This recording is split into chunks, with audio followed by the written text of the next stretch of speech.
প্ৰথমে মই সুকন্যা বি কনষ্ট্ৰাকশ্যনক ধন্যবাদ জনাইছোঁ। তেওঁলোকে নিৰ্ধাৰিত টাইমত আমি যিমান টাইমত মানে বিচাৰিছিলোঁ তেনেকৈ তেওঁলোকে ধুনীয়াকৈ বনাই দিলে। আৰু গৃহিণী হিচাপে মই কিটচেনটো মানে যেনেকৈ মই বিচাৰিছিলোঁ তেওঁলোকে তেনেকৈয়ে মানে ধুনীয়াকৈ বনাই দিছে। নমস্কাৰ বন্ধুসকল, মই সুনীল বৰাই আপোনালোকক সকলোকে আকৌ এবাৰ মোৰ চেনেললৈ স্বাগতম জনাইছোঁ। আজি মই লৈ আহিছোঁ আপোনালোকক সুকন্যা কনষ্ট্ৰাকশ্যনৰ কামলৈ। আপোনালোকৰ হয়তো বহুতে নাজানে, সুকন্যা বি কনষ্ট্ৰাকশ্যনৰ ফাউণ্ডাৰ আৰু অ'নাৰ মই নিজেই। প্ৰাইভেট ৰেচিডেঞ্চিয়েল প্ৰজেক্টৰ প্ৰথমটো ঘৰ আমি সফলতাৰে খুব কম সময়ৰ ভিতৰত ক্লাইণ্টক হেণ্ডঅভাৰ দিবলৈ সক্ষম হ'লোঁ। আজি আপোনালোকক আমি এই সুন্দৰ ঘৰটিৰ আমাৰ প্ৰজেক্টৰ প্ৰথমটো ঘৰ আপোনালোকক দেখাম, কেনেকৈ আমি তৈয়াৰ কৰিলোঁ। গোটেই সম্পূৰ্ণ হোম টুৰটো আপোনালোকক আজি আমি দেখাবলৈ লৈ আহিছোঁ। আহক তেন্তে।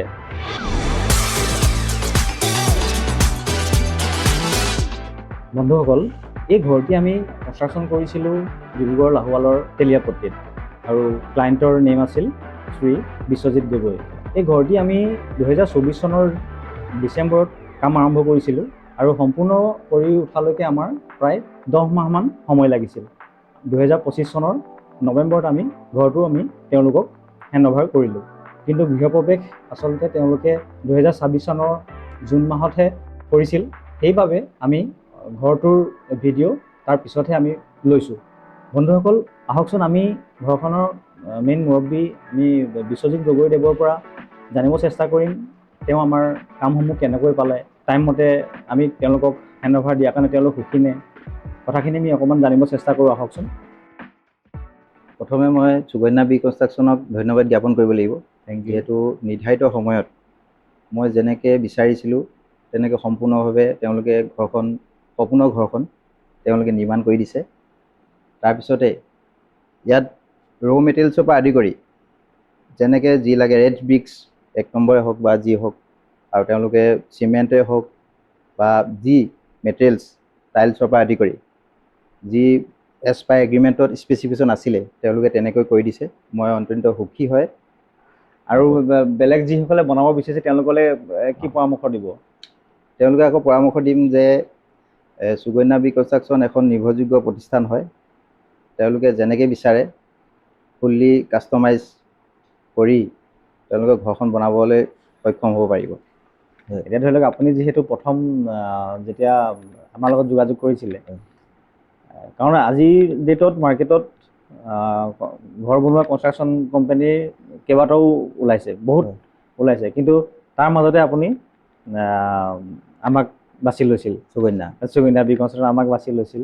তো সেই বাছি লোৱা কাৰণটো এবাৰ জানিব পাৰিম নেকি, বা কিয় আমাক বাছিলে, বা কাৰোবাৰ ফিডবেক পাইছিলে নেকি কিবা? প্ৰথম কথা হৈ গ'ল, সুকন্যা বি কনষ্ট্ৰাকশ্যনৰ যিকেইজন বিষয়ববীয়া বা কৰ্মচাৰী আছে তেওঁলোক চিভিল বা এই ক্ষেত্ৰত বহুতো অভিজ্ঞ ব্যক্তি হয়, মই জানো, আগৰ পৰা পৰিচিত। তাৰপিছতো আৰু এতিয়া মই তাৰ ফলো দেখা পালোঁ। মোৰ ঘৰটোত যিহেতু সুন্দৰভাৱে, মই কৰ্মসূত্ৰে ইয়াত নাথাকোঁ, তথাপিতো তেওঁলোকে মোক ধুনীয়াকৈ সকলো, আজিকালি অৱশ্যে টেকন'লজি যুগ হয়, তেওঁলোকৰ ফোনৰ দ্বাৰা বা ভিডিঅ' কলৰ দ্বাৰা তেওঁলোকে চাই কিনে মই নাহিলেও কেতিয়াবা কাম হৈ যায়। আৰু মই যেনেকৈ বিচাৰিছিলোঁ, সঁচাকৈ এই ক্ষেত্ৰত বহুত বহুত ধন্যবাদ সুকন্যা বি কনষ্ট্ৰাকশ্যনক। তেওঁলোকে মোক নিয়াৰিকৈ সুন্দৰভাৱে আৰু সময়ত তেওঁলোকে ঘৰখন মেৰামতি কৰি সময়ত মোক দিছে।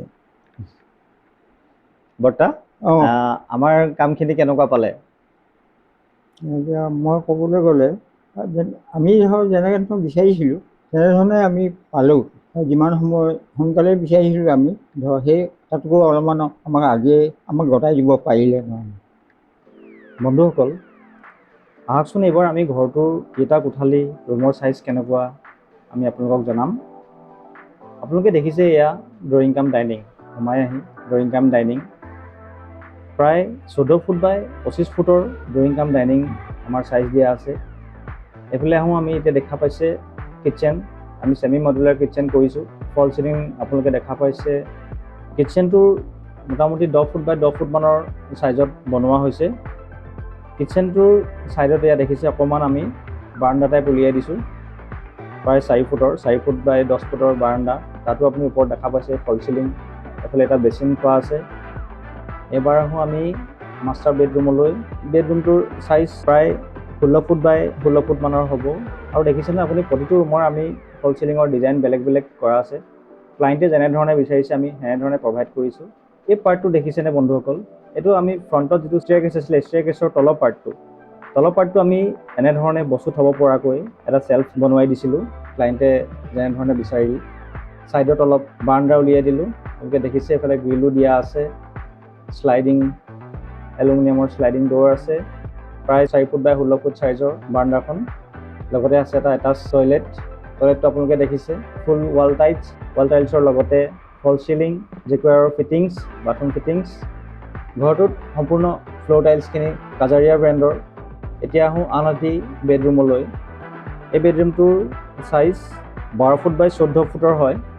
আপোনালোকে দেখিছে আগফালে ফ্ৰণ্টত এটা ধুনীয়া ভিউ, পথাৰ, মুকলি বতাহ। ৰুমবিলাকৰ চাইজবিলাক, ইণ্টেৰিয়ৰ পাৰ্টটো আপোনালোকে কেনেকুৱা পাইছে কমেণ্টত জনাব বন্ধুসকল। এবাৰ আহিছোঁ আন এটি বেডৰুমলৈ।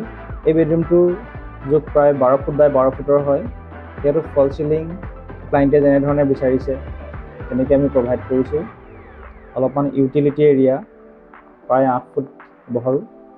তাৰ ছাইডত দেখিছে আপোনালোকে এইটো পূজাঘৰ, প্ৰায় 5 ফুট বাই 12 ফুটৰ এটি পূজাঘৰ আমি বনাইছিলোঁ। ইয়াতো আপোনালোকে দেখিছে টাইলছ, ফল চিলিং। এইফালে ছাইডেদি তেওঁলোকে বাহিৰলৈ যাব পৰাকৈ এখন দৰ্জা দিব ক'লে। এইফালে আহোঁ আন এটি টয়লেট। এই টয়লেটৰ জোখ প্ৰায় 5 ফুট বাই 9 ফুটৰ, ফুল ৱাল টাইলছৰ পৰা আৰম্ভ কৰি ফল চিলিঙলৈকে। বন্ধুসকল, আপোনালোক কোনোবাই যদি ঘৰ বনাবলৈ বিচাৰি আছে, প্ৰজেক্ট সম্পৰ্কে আলোচনা কৰিব বিচাৰিলে তলত দিয়া কণ্টেক্ট নম্বৰত যোগাযোগ কৰিব। বন্ধুসকল, এইটো আছিল সুগন্যা কনষ্ট্ৰাকশ্যনৰ প্ৰথম কমপ্লিটেড প্ৰজেক্ট। আৰু এই আৰম্ভণিটো আপোনালোকৰ মৰম আৰু আশীৰ্বাদ অবিহনে সম্ভৱ নহ'লহেঁতেন। প্ৰতিটো ঘৰৰ আঁৰত থাকে এখন পৰিয়ালৰ সপোন। এই সপোনটো সঠিকভাৱে বাস্তৱায়িত কৰাটোৱেই হ'ল আমাৰ লক্ষ্য। যদি আপুনিও নতুন ঘৰ বা বিল্ডিং নিৰ্মাণৰ পৰিকল্পনা কৰিছে, তেন্তে এবাৰ সুগন্যা বি কনষ্ট্ৰাকশ্যনৰ সৈতে কথা পাতক।